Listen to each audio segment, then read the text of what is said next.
And we are recording. Also, thank you. I know we said we were gonna do it at 1. Thank you for pushing it back. Fucking you to sleep. Um, but Oh man, well I don't really do anything anyways. It's not I don't have a life. yeah, fuck you. Um, Aaron Shepard, episode 171. Did you see that link I sent you? I did a solo episode yesterday, and I spilled like a gallon thermos of ice water at the end. Oh no, Yeah, I saw the link. I didn't have time to click dude, it, but it's dang. fucking. I went for like 20 minutes, and I mean, it's nothing of value. I don't recommend anyone watching it. It's just me yelling like a fucking crazy person. But instead of having a soapbox in Manhattan, wearing a fucking trash bag for a jacket and high on crack, I just so happened to be a white guy with parted hair in front of a MacBook, so it's more socially acceptable for me to yell at a screen. But it was the same thing. And but yeah, it ended with fucking. I always keep. I got like a little pop-up desk, but I keep it down here. Keep it like a foot below the $3,000 MacBook because I like to have not just a water bottle. I have a water bottle today because I'm fucking acknowledging that I'm retarded and I can't handle big boy cups. But for the first 170 episodes, I had big boy cups, big old fucking thermos. Not sponsored by them. Fuck it, I'll lie. We're sponsored by the thermos. What's the Hydro Flask? It's like a big old Hydro Flask. Shout out Hydro Flask. And I keep a big old fucking thing of ice water. It's something. It's literally something insane. It's like 64 ounces or like 40. And that's what she said. But I keep it down here so it doesn't spill on this because my brother destroyed his laptop like 5-6 years ago doing that. Mm-hmm. And I kicked it over yesterday by accident. Went down. Damn. Yeah. And then, of course, it starts seeping towards the fucking power strip. So I was like, podcast is over, everybody. I fucking yeeted the power strip out and then just threw it out, like took my shirt off, threw it on there and seeped it up. But hey, that's not a bad problem to have, man. If that's my worst problem, that's some first world problems. I spilled my That ice is some cold first world clean problems. water next to my MacBook. Oh no! Yeah. My 3,000. My MacBook, my 3000. How am I gonna replace it? Oh my god! Oh my fucking bitch. Yeah, and speaking of fucking real, Aaron Shepard, my buddy who went to med school and then stopped going to build robots, whereas I got in and didn't go to yell at a screen like a crazy person. I would say he's less stupid than me. So, Aaron, you have a notch up. I know you paid for a year med school. That makes you more stupid, but you're building robots now, whereas I'm just yelling at a screen.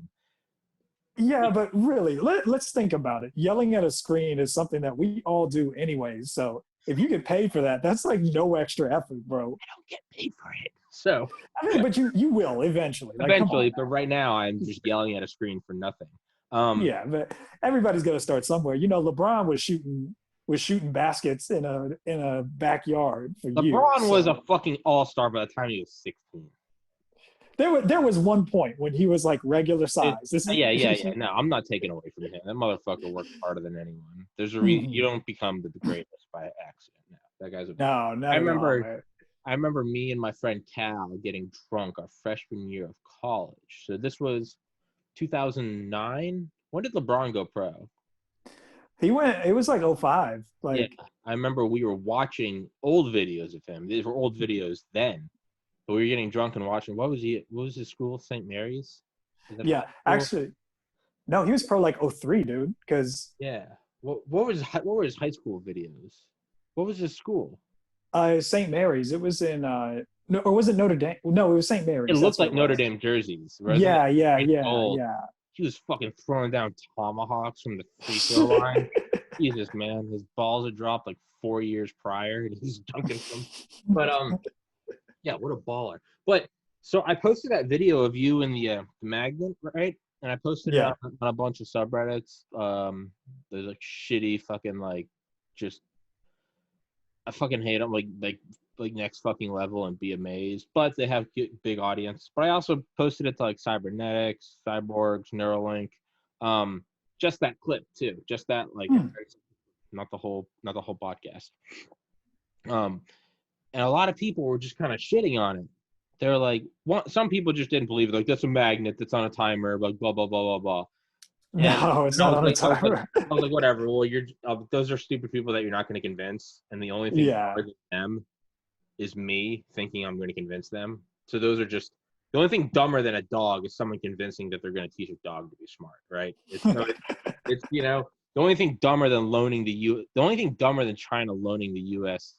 $70 trillion is China thinking we're paying them back. Oh yeah, no, we'll get right back to you. What do you need all that loan money for? We're building up an army. Okay, well, we're going to pay you back, or we're going to come get that money. How are you going to get it? Right. I think the U.S. debt is perhaps the single best military weapon that we've ever devised. Not the A-bomb, not the stealth bomber. U.S. debt. You owe us $20 trillion. We use 20, but we have a $20 trillion army. You're going to send your goons, right? It's like if you loan money to Al Capone, how are you going to get the money from Al Capone? I'm going to send my muscle men to. Oh fuck! It's Yeah. Point being, those people are retarded, and I can't convince them. But other people were like, hey, "Big deal! It's a magnet."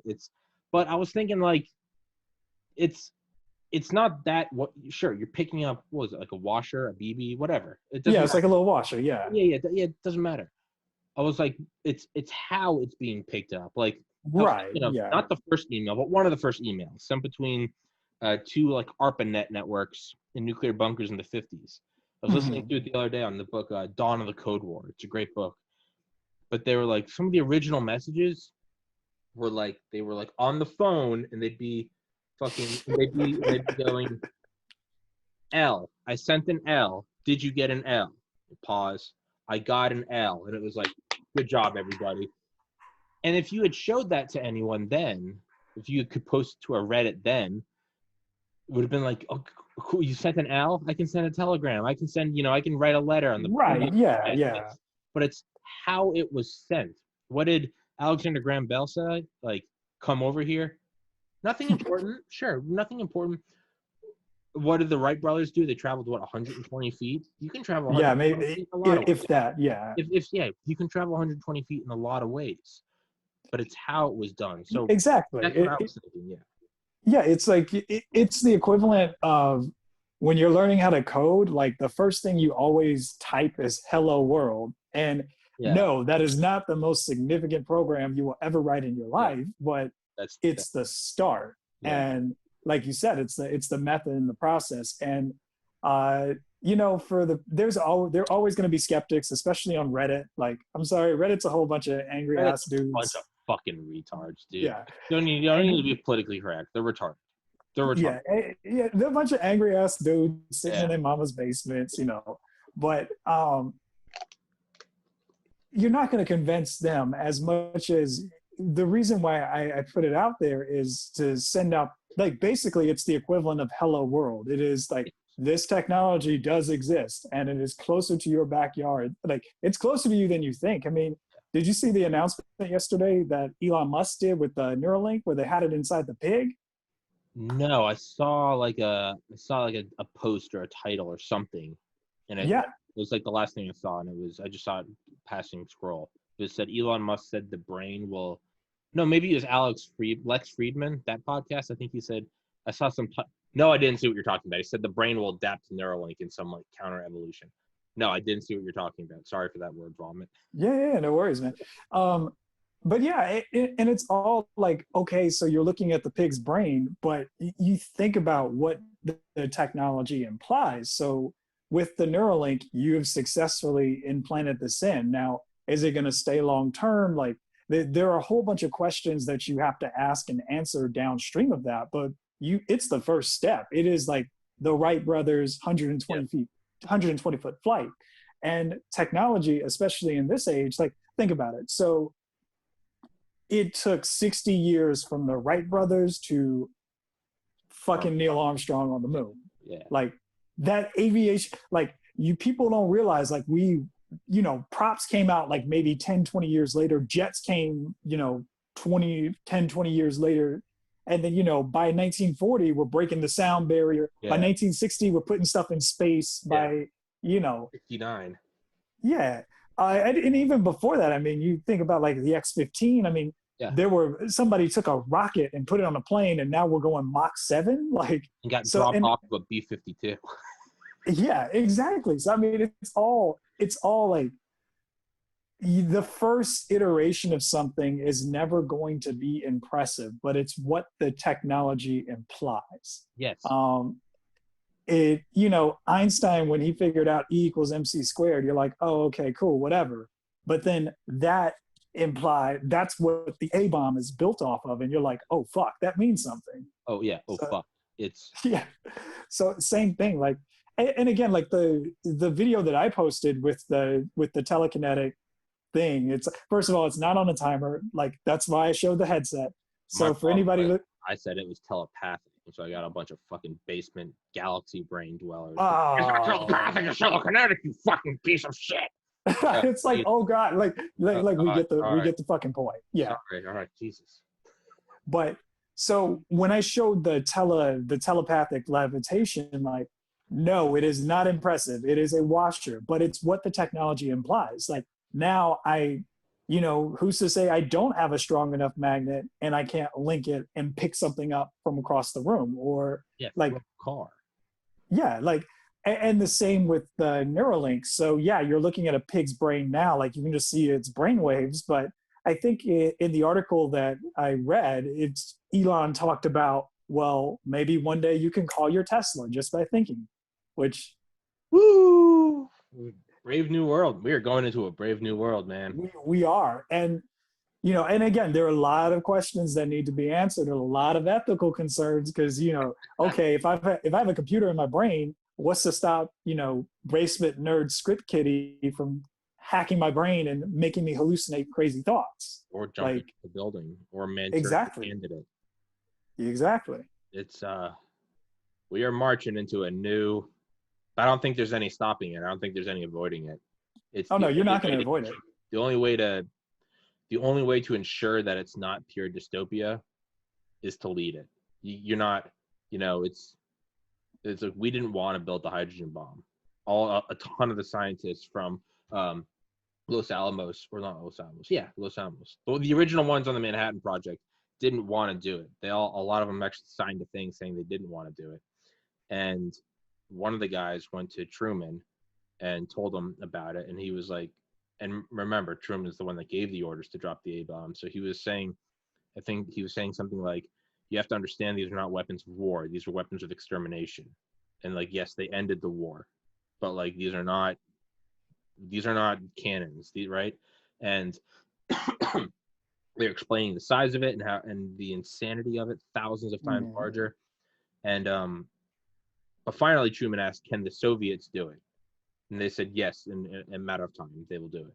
He said, well, we have to do it, because us not doing it will not keep them from doing it. And so you have to, I mean, it's not a perfect world, but you kind of have to have, someone's going to have it.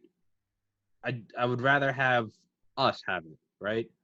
Right. You would rather, and again, us is relative, because, who's to say that, like, luckily history played itself out and Truman was smart enough to be like, all right, 2 is enough. But who's to say, like, who's to say that we couldn't have had a leader that was like, oh, we blew Hiroshima and Nagasaki? Let's just take all of Japan off the map. But what I'm trying to say is that it's better to have the technology in the hands that than the hands that you don't, because you're right, to an extent it will be used for evil at some point.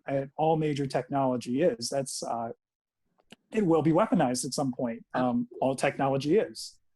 But you would rather the development and the people that are spending the most time building it, if they have an intention for good or for not weaponizing or not bad things, and you would rather the tech go there than just leaving it up to interpretation and letting somebody bad pick it up. Yeah, I mean, MacArthur wanted to drop 10 A-bombs on Korea, and Truman was like, "You can't fucking do that." I mean, but I'm tending to be more optimistic now, not because of any really concrete evidence, so much as I just don't see any benefit in being a pessimist. Like, what do you get out of saying, wake up this morning, I bet Aaron's gonna cancel on me? Ha! He canceled on me. I knew it. What do I get out of that? Ha! Now I don't have a podcast episode. It's, and so like when Nixon was in his like final days and had been drinking heavily. It's from Raven Rock by Garrett Graff. On his final flight, fuck you, I always mention that book. On his final flight home, the Secretary of Defense and Henry Kissinger actually had the guy with the nuclear football stay off the plane because they didn't want it going with Nixon because he'd been drinking heavily. Yeah. And they didn't tell Nixon.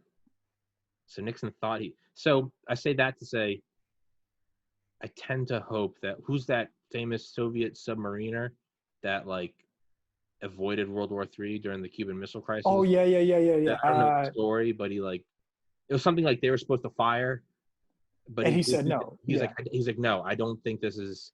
He's like, I think this is a mistake. I think it's a bluff, and it was. But there are stories in history of, even at the edgy, the United States is the biggest terrorist organization in the world, man. It's there's a lot of bad shit, but looking at like Kissinger, and Kissinger's no angel, but or that Soviet submariner, I tend to think that maybe in these like insane moments, good things, if they can happen, because they have happened. We wouldn't be here if these things hadn't happened. So yeah, it's history played out that way. We had Truman, who, as all presidents are morally compromised. No one's objectively good. Yeah, we don't have the best nuclear weapons. You don't want that guy. I like Trump. You don't want him at the 45 helm. No, you 1945 helm, not the. But point being, let's not delve into politics. It's, you want to be ahead of it because you can't stop it otherwise. Right, and you have to ask the questions, and you have to, and it was so funny because I was actually talking to one of my professors who did a lot of electronic warfare, and he was like, "Yeah, man, you as an engineer, especially if you're working on these things, you have to ask the questions of, well, what are all the possible bad things that can happen?" Because he was telling me, what happens if you have all these GPS satellites up in space, but then somebody hacks them and takes down your GPS network? What do you do? Okay, we're kind of in turmoil because now we can't drive to the store or whatever, but for the military, or for, say you're carrying out a very specific operation and you need to know where they are exactly on the planet, like that's all down. Yeah. Somebody could, you have to think about this technology and the way that it can be weaponized. And with that, it's so funny because as I become more familiar with engineering and I get deeper and deeper into the subject, I also start becoming more of a history buff because I see examples time and time again of A, how engineering changed history, but then B, how you really had to sit and ask, okay, this technology is amazing, but that it can do a lot of good, but it also, where's the evil that it can bring? Because again, E = MC squared. Yeah, that's awesome. And there's a lot of good that came from that, but essentially that equation gave us the A-bomb, which yeah, no matter how you slice it, that was 300,000 people dead over 3 days. Yeah, it's end of the war, sure. 300,000 people dead now. That's not even that, but just think about the way that the world changed. Like we dropped 2 of them, and it's 80 years later, and things are still affected by that because nobody wants to see that explosion again. Is that a good thing though? That's one argument, is in a sense those 2 bombs were very good because it hasn't happened since. Right. And so when you think about the Neuralink and the brain stuff, the concept of come here car sounds really cool, but then I don't know, the engineer in me is like, okay, well, and I was reading about it. Apparently it has like a 10-meter transmission range or something, or 10 to 30 meters or something like that. I can't remember off the top of my head. So now you have a device in a living organism's brain that can transmit out over Bluetooth Low Energy. well, anything that can transmit can be accessed. Mm. So again, like first of all, who's to say like if we're all in a group and we all have these neural links inside our heads, and what's to stop you from saying, I'm really going to screw with these people today and just transmit Holocaust images, and that's all you're going to see and hear. And yeah, yeah. I mean, think about like Bluetooth, like memeing. You know, you get on yeah, get on a city bus and you see who has AirDrop open, and you just drop Big Chungus. Nothing offensive, but just, or I don't know, or a pile of dead Jews, or 9/11. You yeah, know, what if it's not an image? What if it's a VR recreation? All of a exactly. sudden, you're standing there in Auschwitz, or yeah, or you're a rape victim, right? Yeah. And what if, and so too, like, what if, so, and I need to do more research on this, but as far as like what parts of the brain it links to, but in a sense, I mean, if I understand correctly, aren't all parts of the brain linked? So if you could get somewhere from your frontal cortex onto like your brainstem, there is a neural pathway or something for that, Yeah, well, I correct? mean, 100 billion neurons, 100 trillion connections. So it's, I mean, there are connect. But yeah, I know some parts are like localized, right? You put like an fMRI, you can Hmm. see, like hearing, language. There's like emotion. There's like your reptilian brain at the base, right? Breathing, body clock. But then there are like, that's one of the things with mushrooms actually, psilocybin. When they put people on psilocybin and use an fMRI, they get global connectivity. But Right. I don't know enough about it, so I'm not going to talk on that subject. I don't know Yeah. enough about brain connections. Yeah, and I'm just speculating, but I'm like, okay, well, what happens if, yeah, this Neuralink is on my frontal cortex, but what happens if somebody DDS's the part of my brain that controls where I breathe? It's Yeah, I don't think I'm gonna. I don't think I'd get one. I know I jokingly was like, "Oh, get it, I'll get it all." I just, you look at like the NSA, you look at KGB hacking the election, you look at Chinese hacking of our industry, you look at any hacking, right? You look at hmm, the fappening, all those like celebrity nudes being leaked, or you just look at the very existence of the dark web and child pornography and human trafficking. I don't want to be in that more than I am. I'm already in that with a phone, with an Alexa, right. with an Xbox, with multiple devices with cameras and microphones. I've already accepted a certain amount of like, 2 fingers in the ass from like global cyber network, right? You got to accept a certain amount if you want to play a certain amount. I want to play the podcast game. I want to play the I use the internet game, right? It's a Right, yeah. spiritual mask I'm putting on. I am playing cyber human right now. I don't think I'm gonna play the whole game. I don't. I don't like. I don't. Are we just? Is this the first instances of us becoming the new old generation? I don't Yeah, trust it. yeah, I don't know about this new technology. But and with because with any technology, there's always a limit as far as like, okay, what's practically acceptable. You think about like back in the 80s when electronics was, well, I won't say electronics was really booming in the 80s, but I do remember seeing things like a VCR microwave, and they were pretty much like created because you could. But then, yeah, It's awesome. yeah, and or like a TV microwave or something like that. Like look it up. It did Oh, exist. yeah, actually, yeah, that does ring a bell. All right. And you did it because you could, but what people found is that the technology just isn't practical. Like just because you can doesn't mean you should. Like, do I really need to watch TV while I'm microwaving something and 30 feet away from my other TV? Yeah. Um, so maybe, and maybe like maybe the Neuralink is something like a Google Glass, where yeah, the technology is there, but it's ahead of its time and it won't be publicly accepted. Like because I don't know, like, Yeah. and I work with BCIs. Like I think they're awesome, but I don't necessarily want to implant one in my body. A, for the risk and the procedure, but then B, like with the BCIs that I work with, there's a switch. I can shut that thing off. I can stop transmitting data. Like, but that's on the but outside, right? You're wearing that. right, it's on the outside. Now, granted, like from a technical standpoint, there's always a trade-off in that an external BCI device will never be as good as an internal one because the signal that it's picking up is very weak and distorted. But I don't know if a clear BCI signal is worth all of the risks that come with it. Like, yeah, again, conceptually it's cool because, you know, who's to say that I couldn't get a Neuralink and then couldn't implant in an electromagnet in my hand, and then I could truly be, telekinetic.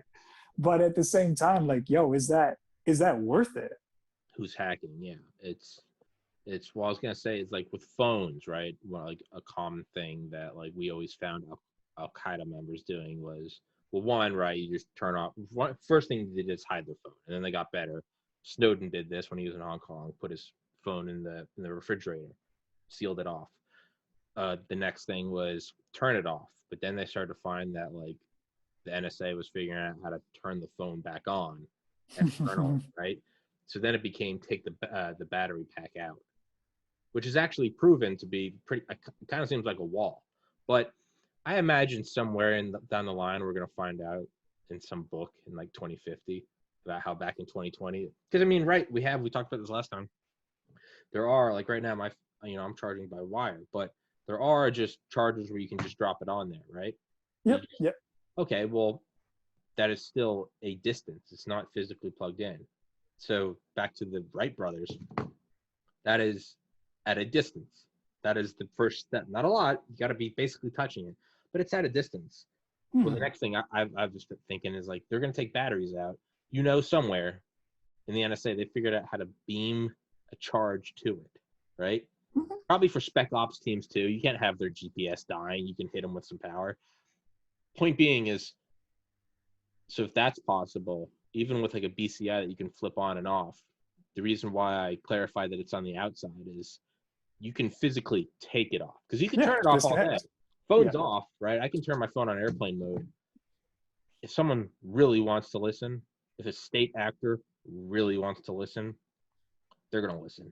You can physically put a penny or something over your, right? That's what I do because I've heard that with tape, they've actually found ways where they can still reconstruct the image behind it. Oh yeah. So that's why I put a tape a penny over it, fucking copper. But Faraday cage. Woo! But point being is you can physically take off the BCI because someone could, if they really wanted to, flip it on and eventually probably even beam power. You could flip off your Neuralink implant. But what are you gonna rip it out? You're gonna rip it out and instantly have a stroke, right? Or lose half your body. I don't like that. I mean, that is really being married to it. Yeah. I don't. Are we just the next boomers? I just don't approve it. I just, Well, I think we're not necessarily the next boomers. It's just we're getting to the point where we see the ramifications of what we create. Because, 15-year-old Aaron isn't thinking, oh, my data is all out there when I'm logging on to Facebook. I'm just like, oh, cool, I can talk to my friends all over the planet. Fuck everybody. Yeah, but then, as you get older and you watch the examples of, like, countless examples of your phone mining your data and, understanding, like, yeah, Facebook is free, but that's because Zuckerberg is selling. Yeah.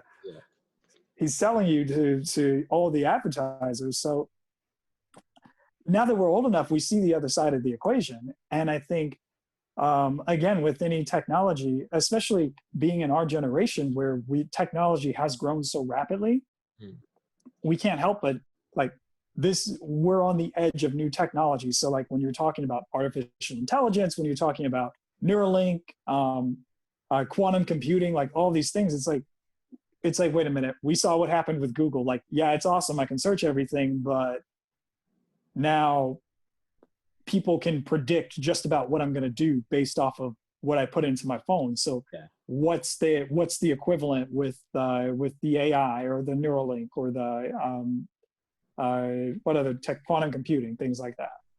Yeah, and we talked about this last time. AR being the middle ground between VR. And I was thinking the other day when I was walking, I was like, for thinking of you, I was like, I need like a defining what is right now. So right now is what, just bare reality. You need some, because you have augmented reality, virtual reality. So it's base reality, ground Yeah, reality. yeah, So base whatever, reality. call it BR. Yeah, BR is just generally where we are. AR is augmented, almost like a HUD, right? You're projecting shit. VR is full immersion, or whatever, varying degrees of immersion, but essentially immersion. Yeah, I feel like Neuralink is, and again, maybe this is just why we're not billionaires and not capitalizing on it, because we can't see it. It's just a magnitude, and it's like, do you not see this? What this is? Maybe that's why we're not billionaires, is because we don't see how this is going to be huge, or at least not huge right now in our minds. I think AR is going to make a bigger impact before Neuralink, because that's a, even for like, yeah, tech addicted people like our generation. I've never had a greater, yeah, no problem. Get on Facebook, Reddit. I know it's tracking me, but I don't give a shit. It's whatever. Mm-hmm. When that crowd, the crowd that doesn't give a shit, is pumping the brakes about Neuralink, Yeah, that's when you know it's okay. It's a little too much, right? It's yeah. you're going for some weird kinky threesome shit on your first date. It's like, no, pump the brakes, man. That's married No, for no, 20 no. years. You're comfortable. Like Slow yeah, down, slow slow down. down. TDD, Yeah. baby. I like the energy, but slow it down. I think Yeah. AR is, who knows? Maybe Musk is a brilliant marketer. Maybe it's what he's doing is releasing Neuralink, knowing that it is insane, and then what you do is you release a less insane alternative. Like, Oh yeah, there's a yeah. really good bottle of Hennessy at the store. It's like $300. No one ever buys it. There's normal Hennessy, which is like $64 for like 1.75. The really good one's 300. What people do is they'll buy the second best one, Yeah, the middle which they one. normally Yeah. wouldn't, which is like, no, it's like a 150. There's like a $150 bottle between the Hmm. normal and the really good. But the really good almost serves its sole purpose as, it's really good. Why don't you get the one that's half the price? That's still better than the regular. So it's the Right. $64 bottle of regular Hennessy. That's base reality. The whatever, the $300 bottle one, that's Neuralink. What the real thing is they're not trying to sell you Neuralink because they know you're not going to buy it. Right. You're going to buy AR, which is the $150 bottle.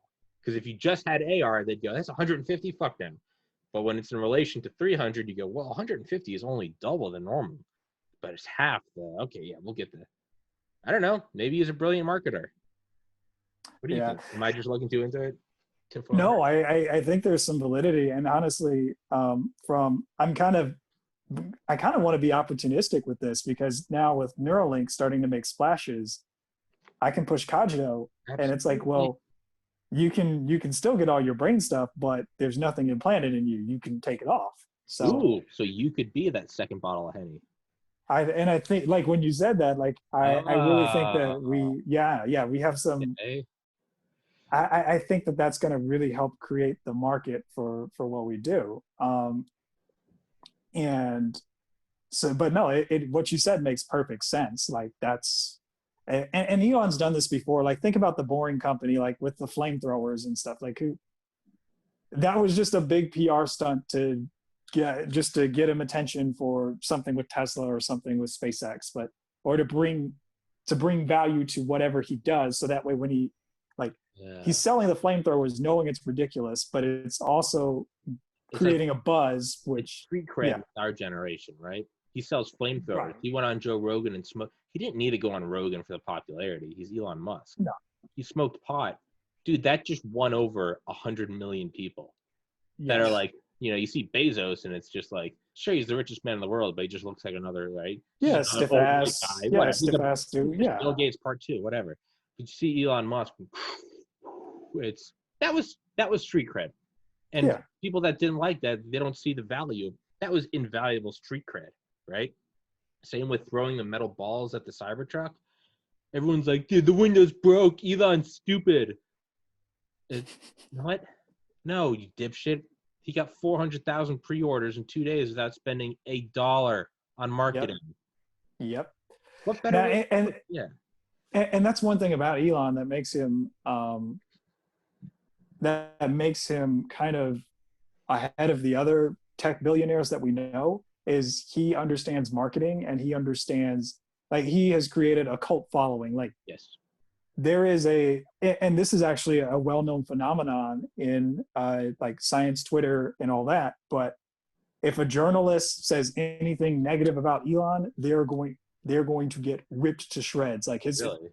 yes. And in particular, there have been a lot of female journalists who have been torn apart because they've critiqued something that Elon did, and his fan base, which is a very specific demographic of male male between the ages of 18 and 30, and very nerdy,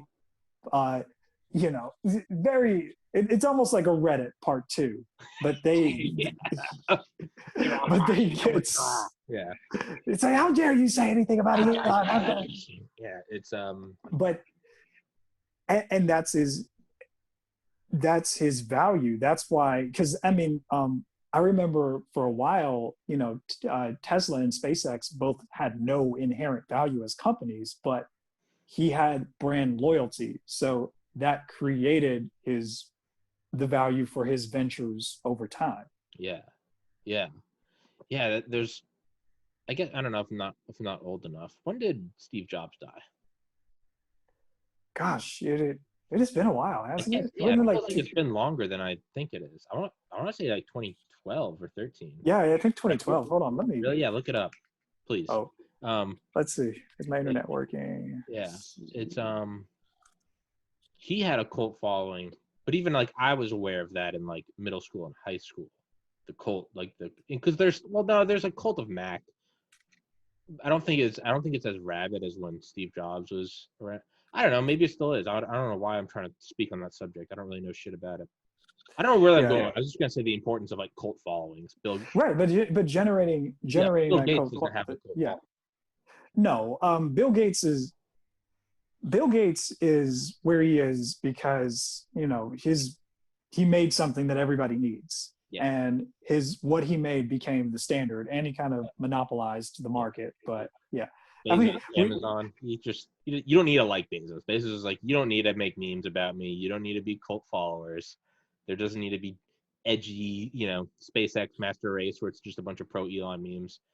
Bezos is like, I don't need any of that. You need Amazon. You can Bezos. He should pay his taxes and pay for Medicare for all. We both know when you need an external hard drive or socks or fucking anything in between, you're getting on it. You're not going to tell anyone. You're not going to tell your revolutionary friends, but you're sucking that capitalist dick. Oh, yeah. Marx is glaring at you, and you're like, I'm sorry, Carl. Sorry. But, yeah, cult followings, Neuralink, blah, blah, blah. It's, have you read that book? I don't know why I'm asking. Like, I don't think I even told you about it. I think I did last week. Metamorphosis of Prime Intellect. I'm gonna send it. No, I haven't read the book, man. It's not your homework. You don't fucking have to do it. I mean, if it's my homework, then tell me it's my homework. It's your fucking homework, kid. Okay. But I'll get the belt out. I'll get the belt out, man. You don't want to fucking. But I'll get liquor drunk and beat you. But it's my favorite book. It's like, it's not on Audible, but it's on Kindle. You can get Kindle to read it to you, so it's in that robot voice. But honestly, for a book about hyper intelligent AI, it almost kind of is fitting to have that robot voice, But I had on the author the other day. I got in touch with him. I can't really talk to you about it if you haven't. I mean, it's just a book about AI taking over, but I'm not just plugging it. I truly think that you would thoroughly enjoy it. Yeah. I think it would stimulate your mind for some podcast ideas, because it's kind of everything we're talking about. It's just like the first steps of how, but we'll save that for another episode. What now? Do you think for Neuralink, or actually no, fuck that. I'm gonna go back to Cogito. The lifting up the magnets. Yeah, there's only a couple people that kind of like picked up on the importance, and it was someone commented on one of the threads. And it was like, the first supercomputers are the size of gymnasiums, put out more heat than a dump truck, to do less than like a Hello Kitty calculator watch today. They're like, everything starts somewhere. And I think it was the same, Right. the first email, you know, did you get an L? I sent an L. I think it's the same thing, is because I was thinking, bigger and bigger magnets. I'm thinking of, military applications, like a breacher, go up and just rip open the silo doors or something, and then Delta goes in. But then I started thinking, like, why does it have to be a magnet? Why can't it just be anything that has an on and off switch, which is literally everything?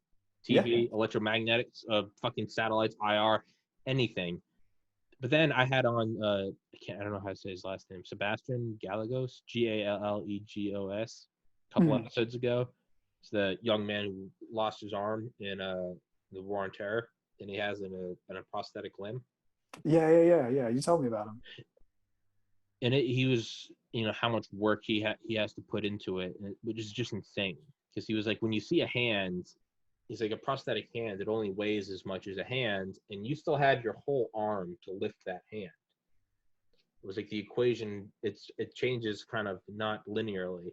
Because now when you have a forearm in a hand, a prosthetic hand and a prosthetic forearm, well, now that weighs as much as a forearm in a hand, but now you only have your bicep lifting it. When you have a hand, forearm, and bicep, it now weighs as much as a hand, forearm, and bicep, and you only have your deltoid lifting it. Well, he has the deltoid too. So he has, it's all, dude's yoked. Trapezius muscles, like, it's part of his, like, pectoralis, his latissimus, and he's got a strap that he built himself. Oh, wow. Yeah, he built himself and paid for himself. And has it over there, and he has videos of him weightlifting on Instagram. It's for anyone listening, Havoc Sebastian, HAVOC_Sebastian, and he has he'll have like an 80-pound dumbbell, and he'll put the same one on this side with like a band, and he's just working that so we can move the arm. But I was thinking, like, what are the applications with Cogito for that?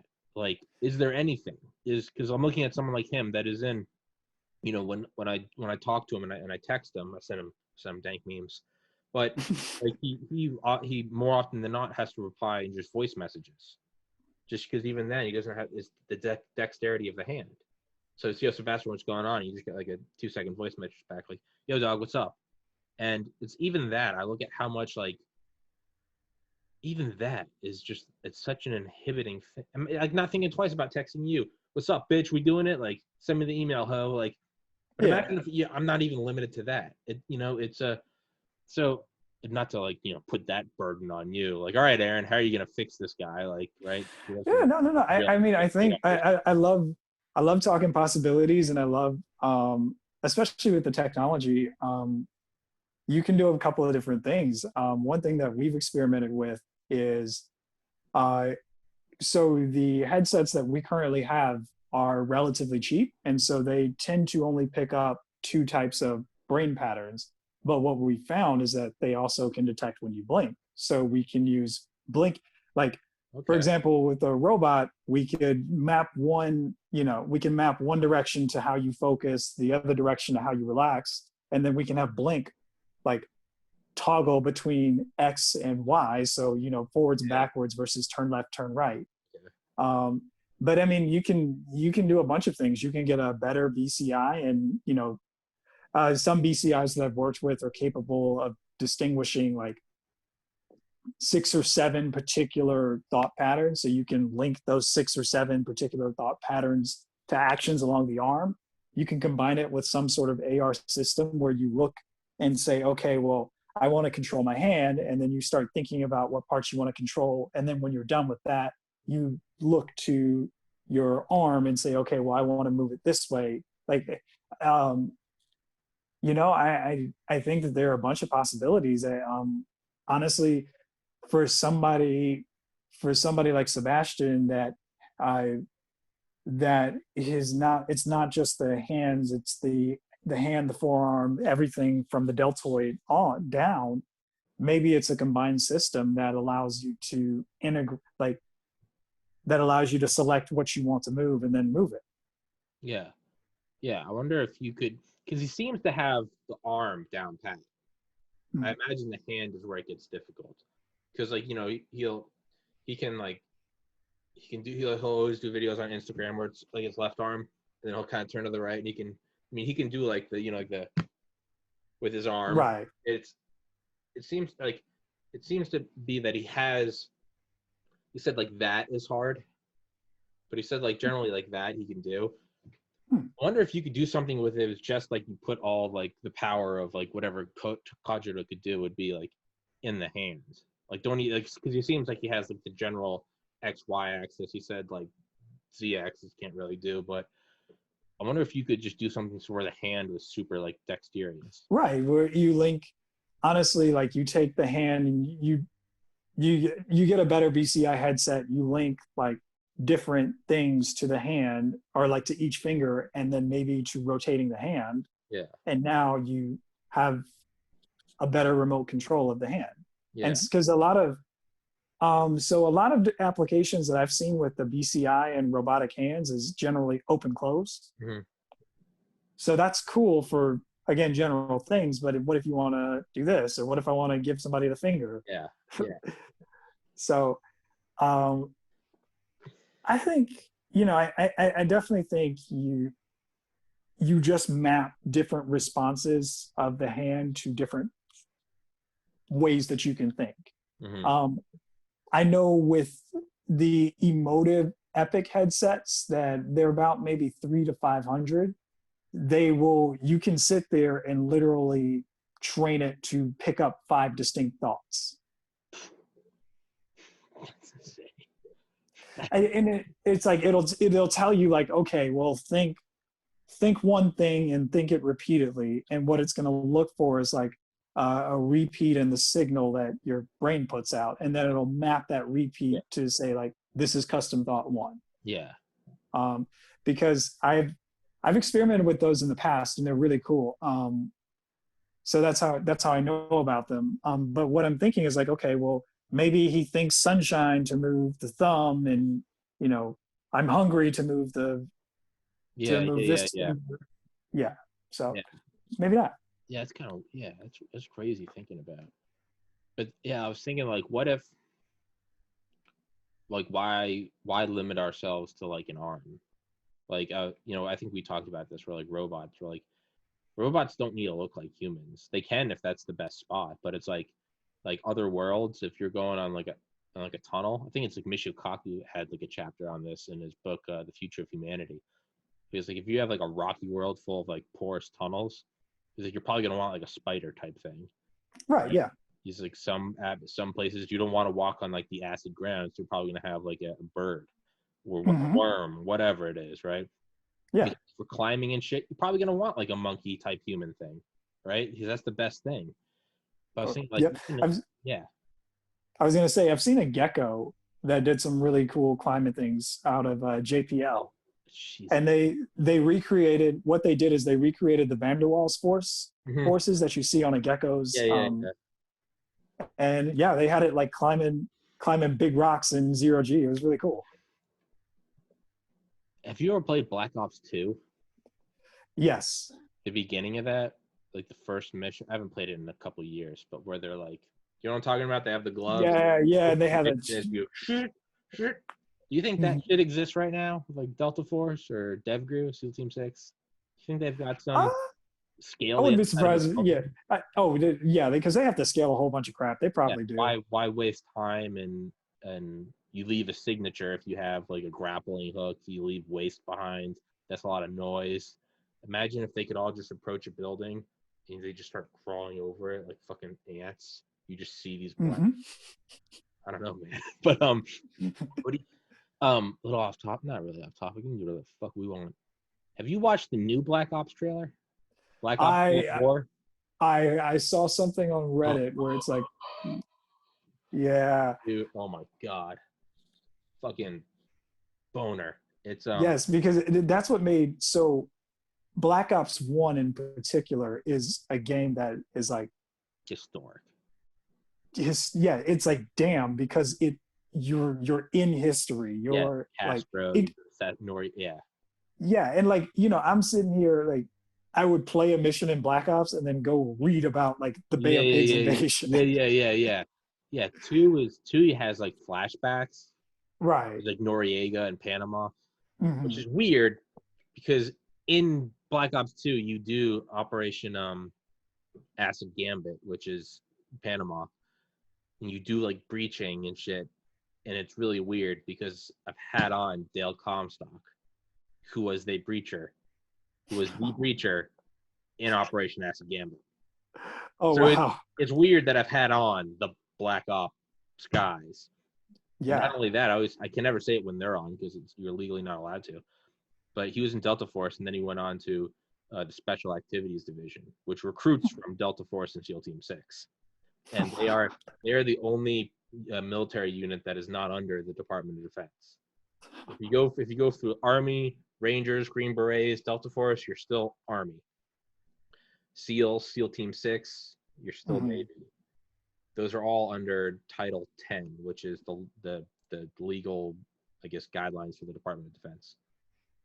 Once you get to the Special Activities Division of the CIA, you are officially retired from the military, and then you go under the CIA. It's just the only one that exists outside the Department of Defense umbrella, which is crazy.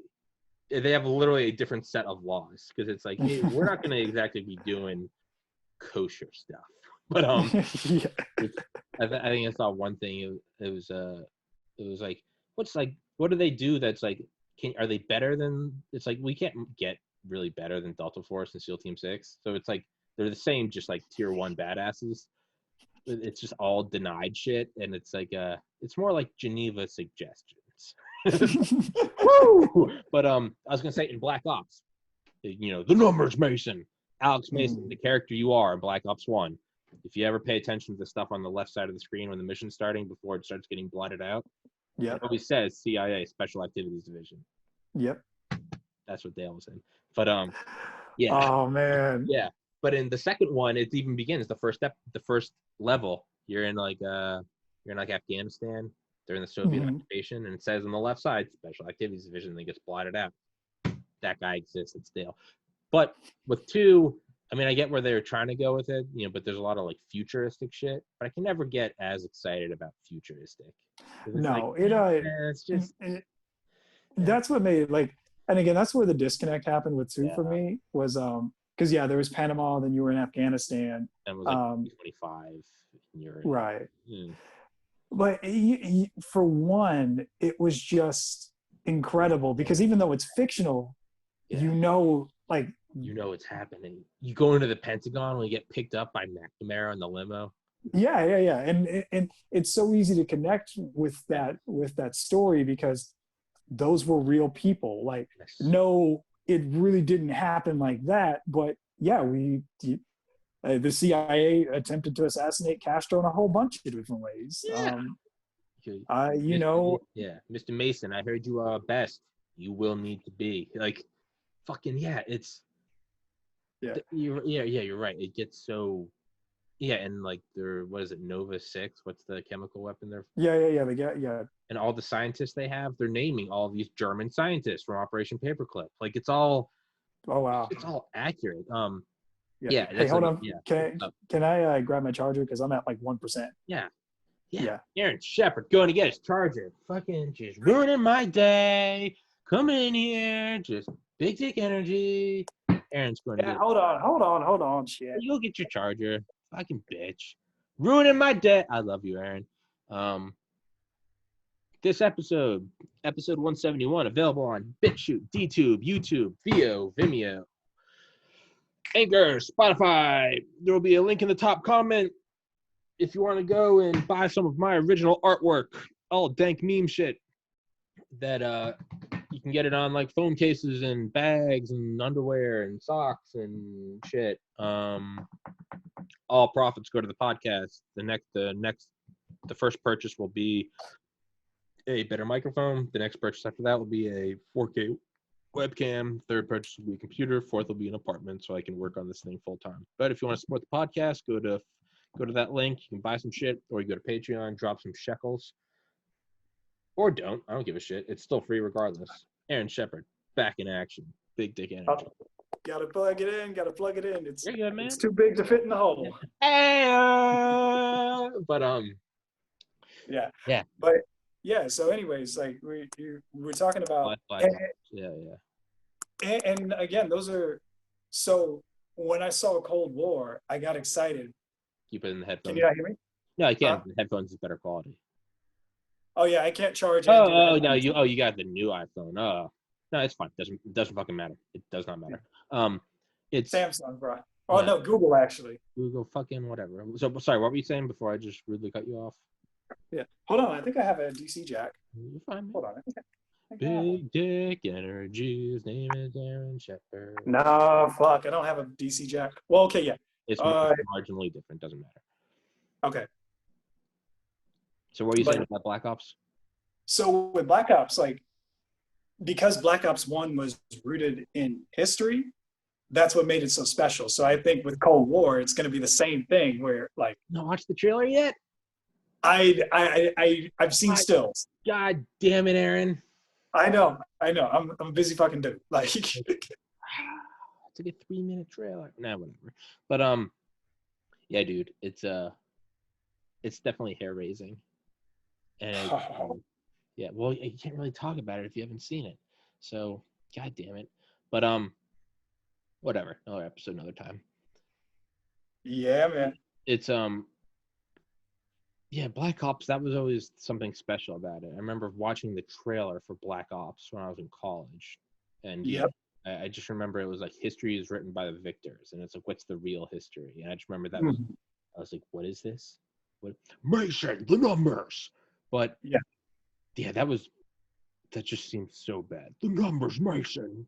Steiner. They all must die. Restov isn't real. Like, actually, I'm replaying Black Ops now. Yeah. Like, really? And every time I replay it, I'm like, damn, that looks like it was badass. I might need to replay it now. Steiner, Kravchenko, they all must die. We were there the whole time. It shows the lady smoking the cigarette in the Pentagon. We were there the whole time. We were watching you. That always gave me chills. When it was like the CIA has like infiltrated the Pentagon, and it was like, woo! It's that's so bad. Sorry, I have everyone listening. We're just circle jerking on Black Ops right now. Yeah, no. It's okay. It's okay. That's what makes this great, because it's an organic conversation. Like, we talk about real shit, then we talk about video games. And wet pussy and big dick energy. BDE. But yeah, man. Aaron, fill the gap. I gotta go piss. Fill the dead air, Aaron. Talk. I don't know what he wants me to say, but shit, I guess. So guys, if you are interested in devices that you can control with your brain, I highly suggest that you check out my company's website, www.cogitobrains.com. That is COGITO brains.com. We make amazing shit. Our main goal is to help you with ADHD and meditation. So we have different devices that respond to how well you focus or how well you relax. So Cogito, yeah, check that shit out, y'all. And with that being said, I'm gonna shut the fuck up now.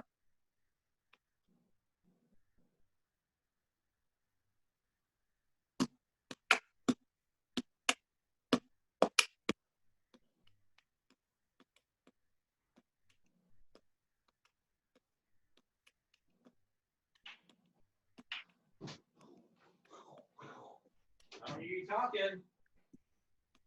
I'm beatboxing, fool. Shut up. Yeah. So, did you see the Black Panther died? Yeah, I saw that last night. Like, that was So did I. That was heartbreaking. I saw that like right when I texted you. I was like, what the fuck? Yeah. He's been fighting cancer for 4 years. Yes. Completely out of the public eye. Damn, man. Damn, Wakanda forever. Shout out Black Panther. Wakanda forever, y'all. This is no place to die. Well, and you know what's amazing about that is, he was filming while he had cancer. Wow. But then B, you see all these videos of him going to visit kids who are at St. Jude's. And you're like, oh, when you see it at first, you're like, oh, that's nice. But now looking back on it, and you realize like he had cancer. He knew he had cancer, and he was still going to see these kids. Like, yeah. That's some superhero shit. Yeah, he was a real fucking hero. Became a superhero. That's badass. Damn. And, you know, like, so I was talking to my wife about it, and I do remember she made a comment about like how when you're growing up and you're Black, one thing you always say is like, you know, like when you're pretending to be a superhero, like one thing that you always had to say growing up in Black is, oh, I'm Superman, but I'm the Black version of Superman. Yeah. Because at the time, I'm Black Superman. I'm Black Spider-Man. Yeah. I'm Black Captain America. Yeah. But then because of Black Panther, you didn't have to say that. You already you had a hero who was who looks like you. And it's been proven time and time again that changes the way that people think. And so, you know, you look at the film and you see all of these Black people and they're technologically advanced. Like, think about how many kids saw that and were like, oh shit, I want to do tech. Like, I want to do like, so how many engineers did you just create? How many scientists? How many doctors? Like, that are like, oh cool, like Wakanda forever. Like, okay. Right. Yeah. That is so, man, that sucks. Yeah, that definitely I saw something like some image but someone I saw, one of my friends from Maine posted a picture, but it was like him like last year or something doing like an interview over Skype or something. Mm-hmm. He was really thin and gaunt. Yep. And people, and I didn't know anything about this, but apparently like the people were like circulating memes about him, and they were calling him like Crack Panther because it looked like he was like smoking crack. Like, man, this guy really let you know, let the fame get to his head. And then now it's coming out and it's like dude was doing chemo. Like, yeah. I mean, so I didn't see that video at the time, but if I had like, because it is noticeable, but it's like, well, he's an actor. Maybe he had to lose weight for a role. Like, some Christian Bale shit. It's like, and then too, like one thing that you know, as we become older and we become boomers, like one thing that you see time and time again is the fact that you really don't know what other people are going through in life. Well, that was the post my friend made was, you know, this is an extreme example of, you know, calling him Crack Panther. Oh, the fame went to his head. The reality is dying of chemo, or dying of cancer, gaunt from chemo. And it was you never know, you know, be kind to everyone you meet, for everyone's fighting an uphill battle, whatever the quote is. It's because it's just not a better example of that. Sure, maybe yours isn't as extreme. The person who you work with who's being a dick today, you don't know what's going on at home. Maybe they're not the Black Panther who's dying of cancer. But what a better, like, what better example is there than, like, you don't know what someone's going through. Exactly. And even if it wasn't chemo, maybe it was crack. Well, hey, if you're doing crack, you're not in a good place. So what drove that guy to do crack, right? You know, I mean, and I'm obviously taking a holier than thou like stance because I didn't, you know, but I've done plenty of shitty things in my life. But like one time, it was years ago. It was after med school. I was working at this pharmaceutical plant, and I was working in a lab. It was night shift, whatever, and so the night crew, there were maybe like 4 or 5 of us, and we, you know, a whole bunch of dudes, we made a bunch of inappropriate jokes. Sure. Well, one day somebody said something to me and I replied back, well, your mom is blah, blah, blah, blah, blah. And my other coworker like got dead silent, and he kind of just went back into his office and, you know, did his thing. And later he pulled me in his office and he was like, look, man, like, I know you didn't mean to be disrespectful, but my mom died. Yeah. And I was like, oh shit. Because, you know, I was relatively young. Oh, I'm still young, but, you know, I think I was maybe like 24, 25 at the time. So I wasn't too far from college. And in college, like most people, both their parents are alive. Yeah. So, you know, you rip those jokes on your friends all the time, but going into the workplace, it's like, damn, like, I'm with people who are old enough to have lost parents. And so that's why like I'm even to this day I'm very careful about like So making jokes about moms because you know. yeah, there's a fine. Yeah, I was 19. No, I was 20, and my friend in Valdosta were at the frat house. I mean, and living in the frat house. I mean, the most depraved humor, right? Yeah. I mean, what's it? When you're banging random sorority girls, it's always getting some strange, right? Fucking strangers. I'm getting strange. I can happily say I never had sex while living in Valdosta. I fucking abstained from that fucking STD shithole. Good. Shout out my dick health, grade A. But I was about to say, yeah, you wouldn't have BDE. You'd be no, that would not be BDE. That would be STD. But yeah. it's it's saying is strange. It's get some strange. And the other thing used to be like the warmth. The warmth. You feel when you're inside that pussy, the warmth. And granted, it's all said tongue in cheek. It's a bunch of frat guys being assholes. No different than any other guys working at a pharmaceutical industry at night. And if a girl like wasn't hot or someone's girlfriend wasn't hot, I'd be like, man, I was hitting that, man. I don't know, man. Felt cold, right? Felt cold, because it's just the opposite of warmth, right? Mm-hmm. Okay. One night we're all fucking taking jabs at each other because why not? And I choose one guy, and I was like, yeah, man. Like, you said something about like a girl I was like seeing at the time. Like, she cold or something? And I was like, nothing. Like, I was like, fuck, like, your mom's so cold, like it feels like I'm fucking like a dead girl. Yep, his mom died like 6 months prior and hadn't told anyone, or had only told the closest friends. Woo, yeah. And I remember like everyone got quiet, and I just remember like the color draining from his face, and like I instantly knew. And I won't say his name, but I was like, we'll call him Bob. I was like, Bob, and he was just like, don't worry about it, man. He was like, he's like, you didn't. He's like, I know you, and I know if you knew, you would have never said that.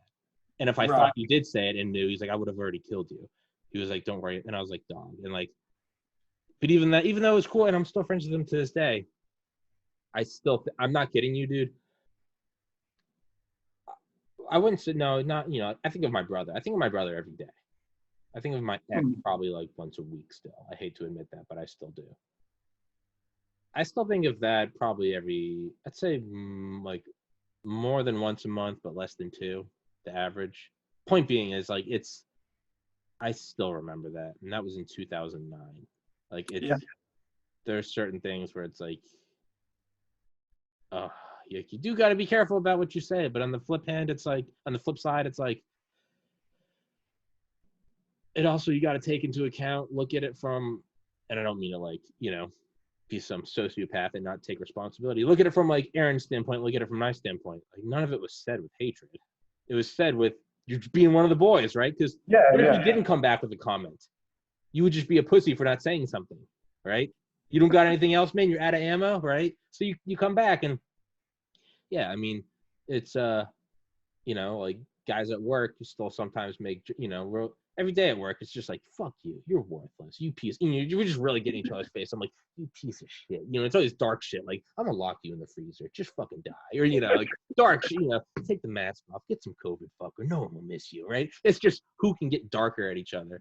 And like, I remember like last week, so my brother killed himself with a handgun, and last week someone was like, just put it to your, because I had the thermometer. It's like a digital thermometer. You put it on each other's foreheads, and that's how you take temperatures to make sure we don't have COVID.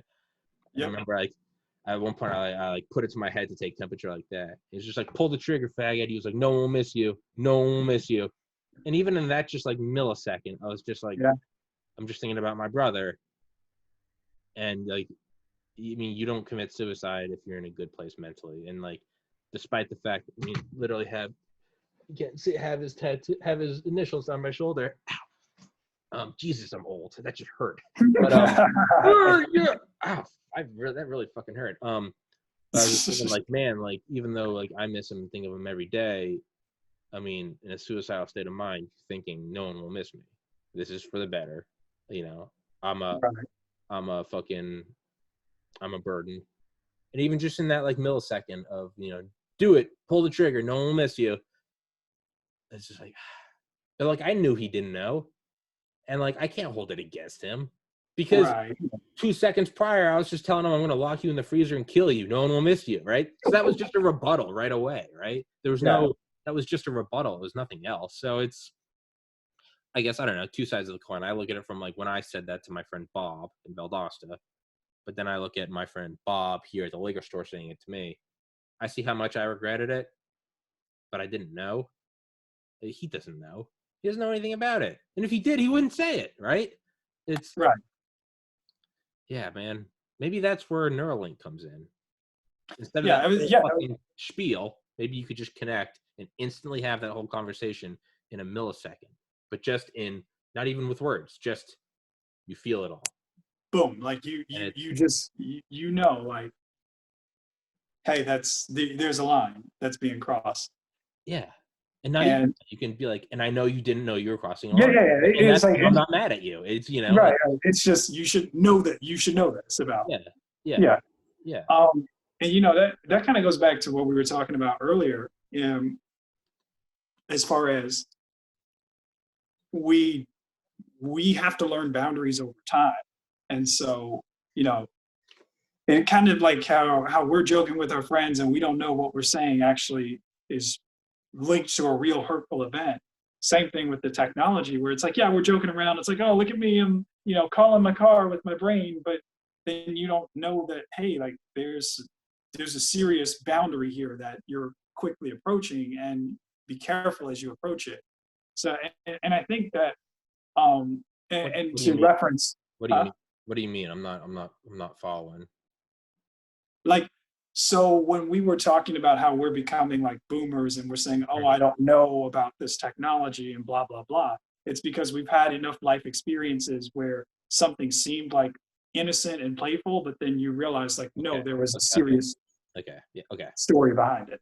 That's what I was trying to link the two. I don't know if I did it well, but. No, yeah, But, no, yeah, no, I made, back when I was making a bunch of like apparel, right? I made the Run DMC font. I was making a ton of those. I did one of like Reno 911. I did like like the A10 Warthog. I did one that just said BRRRRT, Bert. And they're dope. You can buy that apparel to support the podcast. Link in the top comment. But one of the ones I made was just some like edgy, it said CIA 9/11. Just edgy, the CIA did it, right? And on the side for 9/11, it's obviously two big, tall, looks like the towers. If you've ever watched the videos of the towers collapsing, it's as they collapse, obviously there's the pancake effect and it blows things out the side. And all the half-baked conspiracy theorists, at one time myself, would be like, see, look at those are detonation charges, right? Because there's the sideways plume. I was just making fucking edgy artwork at like 2 a.m, listening to fucking like remixes of Rick Astley with Avicii, right? Just CIA 9/11. And I made one and it had and just if you zoomed in, you could very slightly just see the plumes on the side. And it was to imply, I was looking at it purely from like an artistic standpoint. I was like, minimalist. Like, truly was that detached. Was just like, oh, okay, like I like the colors, I like the negative space. Okay, like minimalist, just the plumes. Okay, like I sent it to a friend of mine at the gym who's been on this podcast twice, Tony Tedeschi. And like he loves my artwork. He's like 55. He's always like, Tom, I fucking love your work. I remember I sent him that one and he never replied and never thought anything about it. And like as like the months like went on, this was like last year, 2019. And I remember like slowly like he has a New York accent. And then I remember like when he was talking about how when he used to be in the fire department, like it slowly clicked. Like a couple months later, I was like, he moved down to Maryland from New York like 10 years ago, but he lived in New York his whole life. Okay, he's in his 50s, which means he was a firefighter. Eventually, I talked to him and I was like, I don't know, like, I was like, regardless if you did or didn't serve in New York on 9/11, I was like, you're a firefighter. And I was like, that was like rude. And same thing, he was just like, Tom, he's like, it's water under the bridge. They gave me a big bear hug. He's like, it's fucking artwork. I get it. He's like, you're a shithead. I get it. And I was like, But I soon enough learned he did serve as a firefighter on 9/11 at Ground Zero. Had friends killed in the rubble in the ensuing days. He came on this podcast and told his story. I mean, talking about like, you know, one of the guys had his hands reaching out and they were like grabbing his hand, like, we're going to get you out. And then like the rubble shifted, collapsed, and they never even found a single finger on him. He was just destroyed in like molten steel. And he's telling that story in 2020 and you can still hear his voice cracking. And like, that's another one I think of all the time. I'm like, I sent him CIA 9/11, right? And you just say this shit and you're like, God damn it, right? But I try to find the positive side of that. I'm like, every hurtful thing I've heard in my life, I think it's fair to say the vast majority of it was probably an offhand comment that they didn't mean, right? Mm-hmm. Sorry, I completely interrupted. You were talking about Neuralink and the cars. And, No.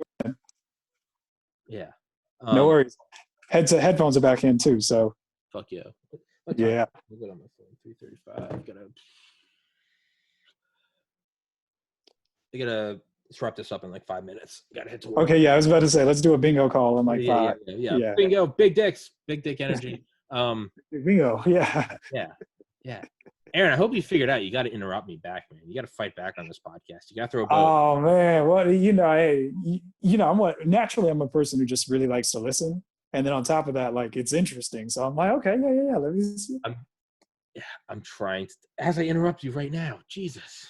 No, you good, man. You good. Like I don't have to talk shit. I got BDE on my side. You don't talk a lot.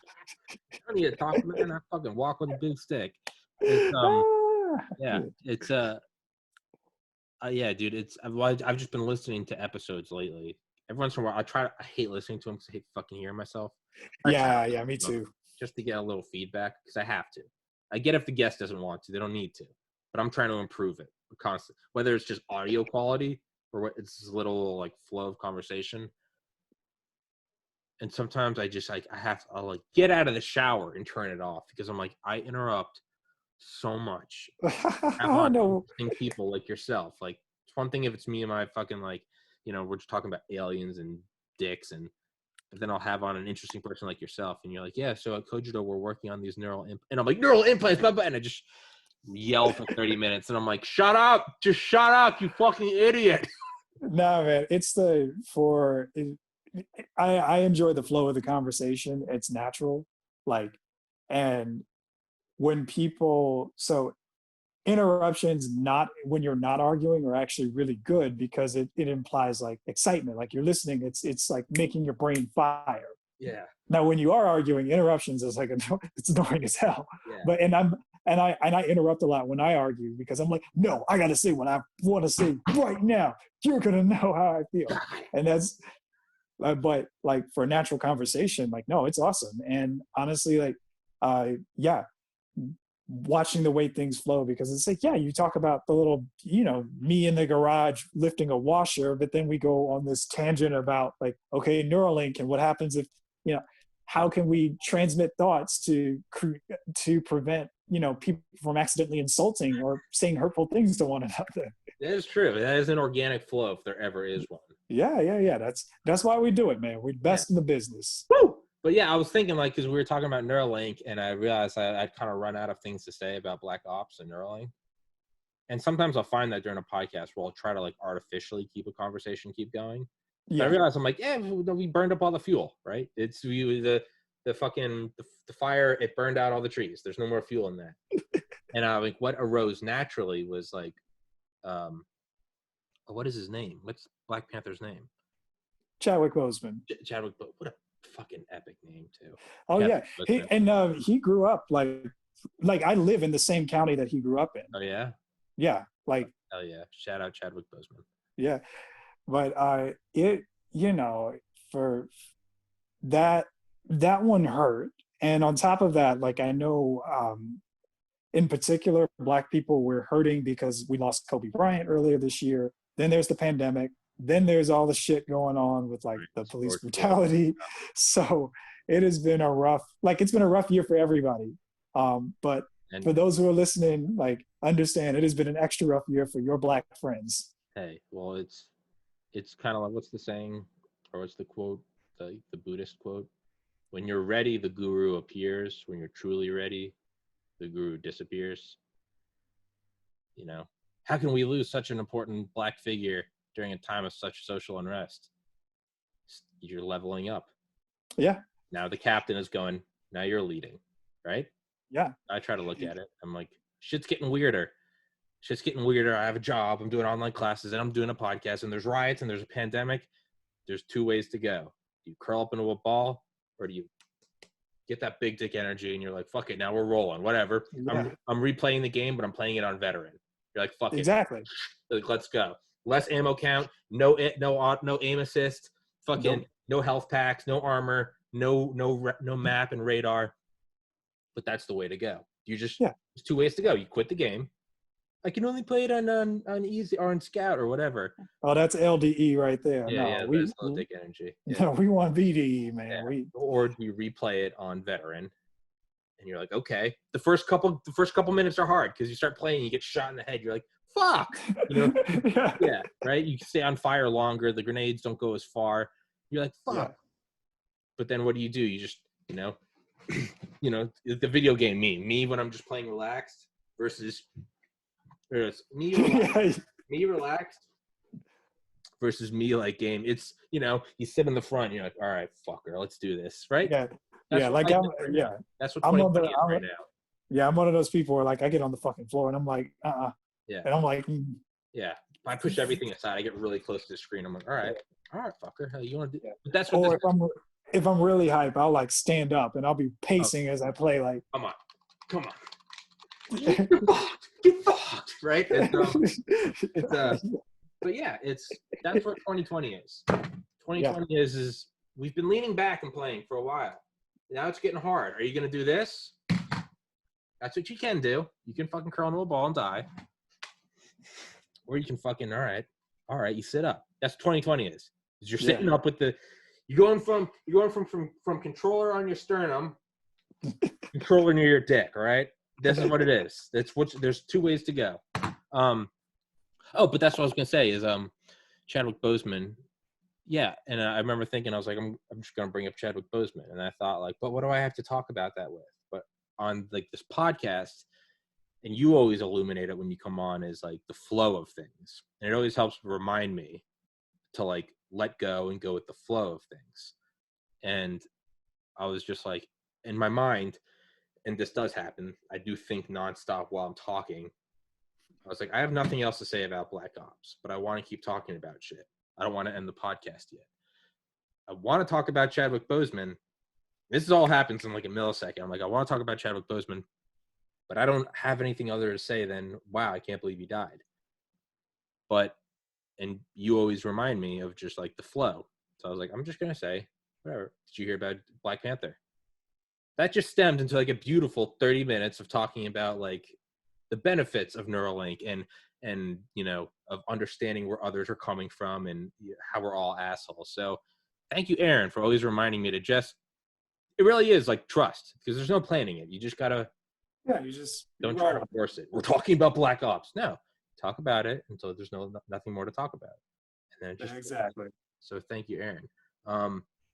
Yeah, thank you again for your patience that I had to kick this one back an hour today. Yeah, no worries, man. Yo, my work schedule is like set in stone. If you want to do another one next week or something, I know I'm stealing you on Saturdays, but I've been really enjoying the Saturday one, man. Yeah, man, if you want to do a Saturday one, I'll text you. But yeah, dude. Yeah, hit me up with the time. Like, all right. Yeah, I'm either gonna tell you yes or no. Yeah, I'll probably tell you yes. Thank you. Now, wait. I am going out of town next weekend. So. All right, that's fine. Yeah, that's fine. Yeah, I always. That's another thing. I always mean to not ask people while the podcast is recording. Can you do it next week? Because they're on the spot. Yeah. Yeah, man. My work schedule's set right now, so I like doing these Saturday ones before work.